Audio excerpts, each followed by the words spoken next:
Hi, this is Challen with ChallenYee.com, and today I'm going to tackle a complicated subject while I'm driving to my cube job, and that is, can you be content and happy while still striving for success that you don't have yet? Is that possible? Well, that's what I'm going to try to address today. So, is it possible? And in short, I'm going to say yes. But let's take it apart one piece at a time. I mean, what's it mean to be successful and happy?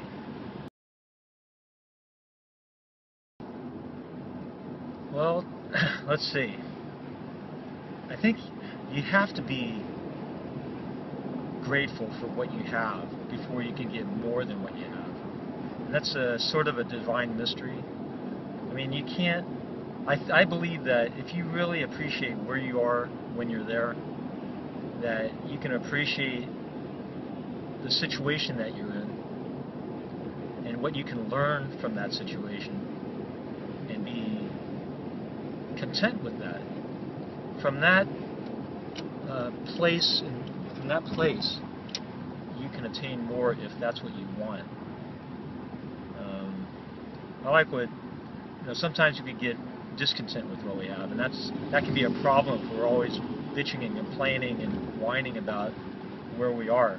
I mean, if you get caught in that type of situation, that suggests to me that you're not really appreciating where you are.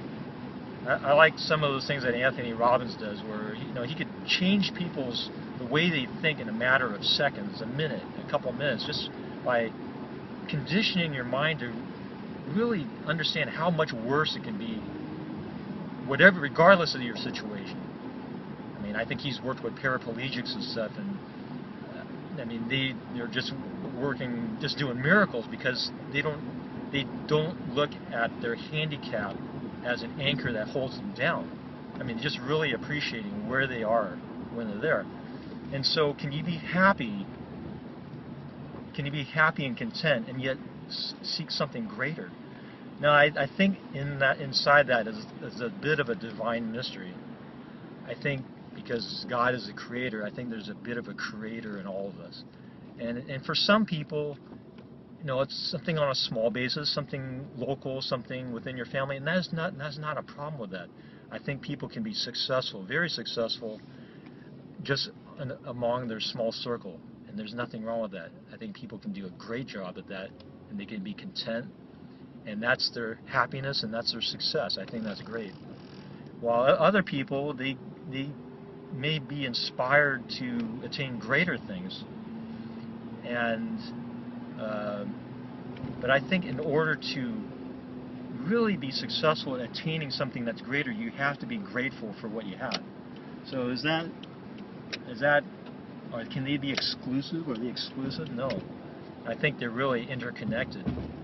That goes into another one of my philosophies, that I don't, in my opinion, I don't think people can truly have success in their business unless they have success in their family life. I know that's going to kind of get some people irritated here, but I think in the ideal sense, if you're shooting for success in both areas, they will synergetically build each other up. And I just pity the person that's building their business like crazy and then dumping their family behind them.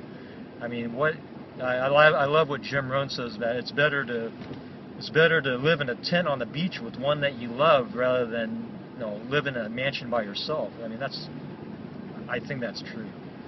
And so when I look at success of people who aspire and have ambition, I can't help but wonder, well, how's their family life? How are they making sure that they're staying in touch with their wife or their spouse or their husband, their kids? Because that's part of you. I mean, nurturing your inner circle, Jim talked about that too. I mean, that's where you get your inner power.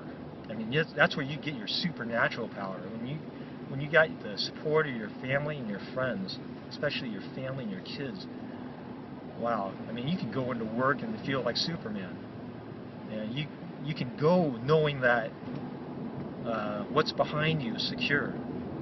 I like, and that kind of touches on another military theme, another thought, is that when, you're not, I guess when you're out in the field and you're fighting the enemy, yeah, you have a certain hatred for the enemy, but as an American, and I know I'm addressing an international audience now, so forgive me, but I do come from an American background, so it's what's behind you. I can't remember exactly how it was said, but it's like you fight hard because of what's behind you, not what's in front of you. And I would say not only what's behind you, but who's beside you. You're fighting for your teammates. and you're fighting for the people behind you, your family and your country. I mean, that's powerful stuff. So when you go out into the field and you're building your business, yeah, don't forget about the people who are around you, and be grateful for what you have. And that's a real secret. And that's what people will really, they'll find some real success in that. Anyways, I talked enough. Almost to work with my cube job. And I'll see you next time. Hope you got something useful with this. Please share and comment, write in my blog something, and I'd be glad to respond to you. Oh, look at that. See you next time. Bye.